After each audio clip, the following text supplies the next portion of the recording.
In one of my recent videos, I was talking about purpose and kind of like feeling your place in this world and in all of this. And that was always my question. I could get any job I wanted, within reason. I could meet lots of people. I could have friends.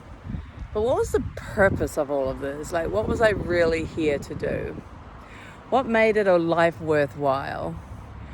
If I could do any job, well, then it really couldn't have been about the job or the choice of career, really.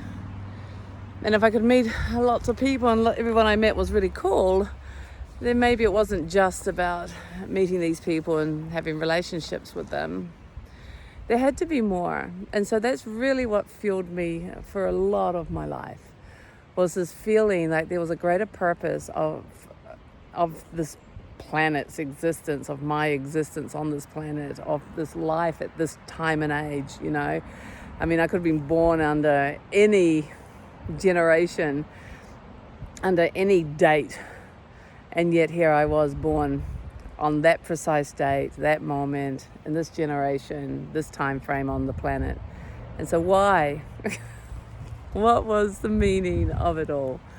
And I love that that's really what fueled me for a lot of my life, because it made me ask those questions time and time again when I got work, when I traveled, when I met people, when I partied, when I socialized. It was like, what's the meaning of this? Like, what's the real deep point behind all of this? And it's funny, as you do start to explore your own connection and spirituality, you'll find your own way of what is God to you, or what is the spiritual to you. How do you fit into that? How do you have a relationship with the greater meaning of life? What are the ins and outs that you believe you need to do to either enhance that or know that, or find your way with it all?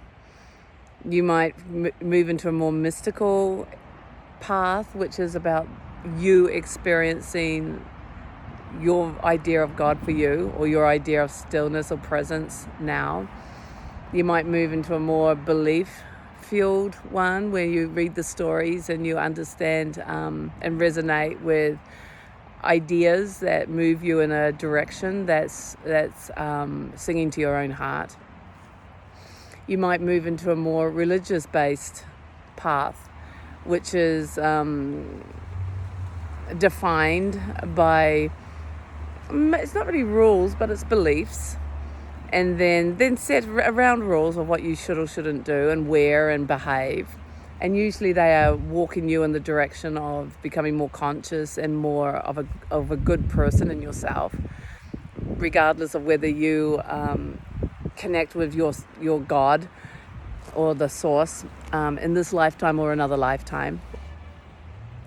But what I've learned over years of playing with all of this and meeting so many people on different paths, including the path that I walk, is ultimately at the core of almost every human is the desire to be happy and fulfilled, and the desire to have something with meaning and purpose.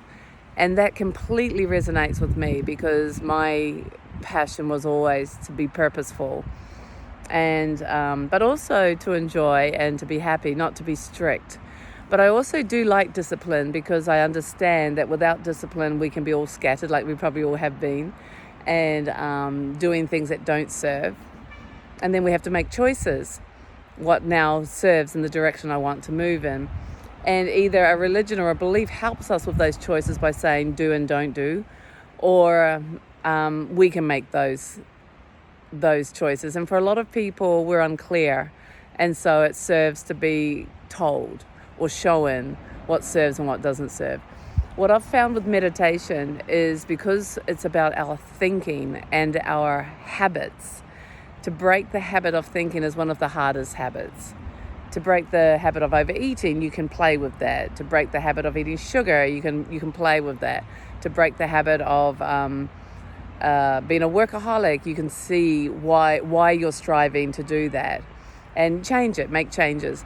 But to break the habit of thinking is a little bit more subtle, because of the identification we've had for so long with who we think we are, and those patterns and those filters feel real and feel necessary until you see the other side, and then you realize it's just a filter and it can be changed just like any other filter.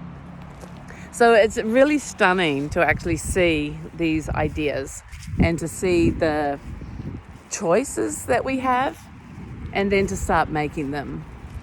So on my journey, it's been very beautiful to be freed from a lot of the do's and don'ts and bring it back to what does it feel right for me, and allow my universe, the people around me, and I don't know, strangers even, to say what they see, and to not take offense from it. Like, I don't take offense from it. And yet that's my universe then giving me the nudges and the hints that I need. And in yourself too, when, you drink too much or smoke too much or eat too much or work too much or exercise too much, and you're hurting yourself, like, it. But sometimes we need the outside validation to go, oh yeah, thank you. Okay, I can slow down. I can stop, or I can change. I'm a really big believer that we don't rule anything out, like never ever again will I ever eat sugar, but to see where I can modify for the benefits that I believe work for me. So that's maybe something that could help you as well. Like, play with what's right for you.